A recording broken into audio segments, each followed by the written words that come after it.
হুগলি বার অ্যাসোসিয়েশনের উদ্যোগে অনুষ্ঠিত হলো দুদিনব্যাপী নকআউট ক্রিকেট টুর্নামেন্ট চুঁচুড়া ময়দানে। ক্রিকেট খেলা উপলক্ষে মাঠে উপস্থিত ছিলেন জেলা শাসক, জেলা জাজ, পুলিশ কমিশনার সহ অন্যান্যরা। পশ্চিমবঙ্গের 16টি বারের প্রতিনিধিরা এই প্রতিযোগিতায় অংশ নেয়। খেলা উপলক্ষে মাঠে দর্শক ছিল চোখে পড়ার মতো। ছিল champions trophy, runners trophy, best player, best bowler, highest scorer সহ অন্যান্য পুরস্কার। পরে এই খেলা সম্পর্কে জানান হুগলি বার অ্যাসোসিয়েশনের সহ সভাপতি কমল গায়েন। চুঁচুড়া থেকে প্রবীর ঘোষালের রিপোর্ট।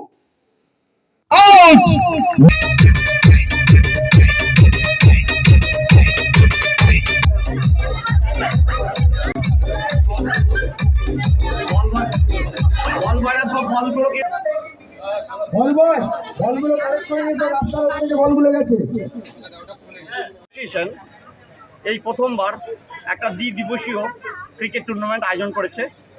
এই টুর্নামেন্টে মোট 16টা বার অংশগ্রহণ করেছে।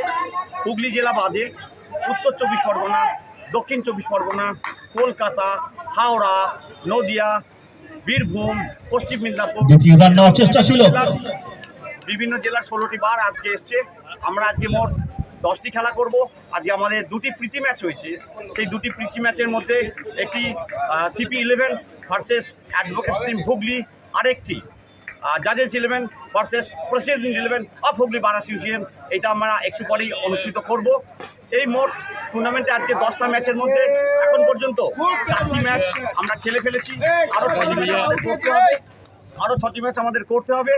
আমরা যতটা সম্ভব চেষ্টা করছি এই টুর্নামেন্টটাকে সফল করার। আমরা চুঁচুড়াবাসীকে আমন্ত্রণ জানাচ্ছি যে এই টুর্নামেন্টে আসুন। আপনারা এতে বিশ্বকাপের খেলা ক্রিকেটার দেখতে পাবেন, এমনকি রাজ্য স্তরের খেলা ক্রিকেটারও দেখতে পাবেন। এই খেলাটা শুধুমাত্র অ্যাডভোকেটদের নিয়ে, অ্যাডভোকেট ফ্র্যাটার্নিটি, অ্যাডভোকেট ভ্রাতৃত্ব। আমাদের কোনো রং নেই, আমাদের একটাই রং, সাদা কালো। আপনার নামটা? কমল গায়েন।